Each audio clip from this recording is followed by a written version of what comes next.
Hello, it's Ate Sal here. And hey, kung wala kang ate, ako na muna. And here's another update for today. So, recap lang kasi di ba binenta namin si Panda, which is yung XSR. And then ngayon naman, bumili kami ng motor, which is Giorno 125. And ang pinangalan namin sa kanya is Olaf. Tapos, ang papa-upgrade namin for today is yung ilaw niya. And then, di ko alam ang tawag doon. Panggilid ba yun? Basta yung medyo pampabilis ng arangkada ng motor. Kasi hindi naman, mabigat kami. So, combined siguro almost 200 kg kami both. So, kailangan talaga niya ng konting sipa para hindi mahirapan din yung motor na iangat kami. And then, ang reason din kasi, 2 weeks pa lang din to siya. And pinapa-upgrade na namin yung ilaw kasi stock light niya is hindi siya enough na makikita ng malinaw yung buong daan. So, for safety purposes na rin siya.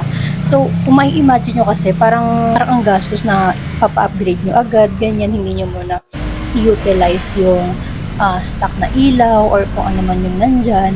Actually, gets ko naman yun. Pero kasi kapag nakita mo yung difference ng stock and then yung upgraded na version, mas marirealize mo talaga na for safety purposes, kailangan yung mga bagay na yun na i-upgrade. Oo, costly siya, pero ginagamit kasi ito sa daan. So, mas importante kung ano yung safety mo sa daan. So, yun lang. Inabot kami ng gabi dito. Parang pumunta kami ng opening nila 9 a.m. or 10 a.m. ba yun.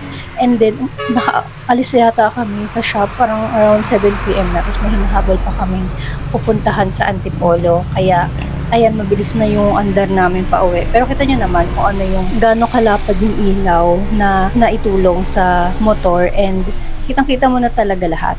So, yun lang for today, be. And don't forget, kung wala kang ate, ako na muna. So, see you in the next video.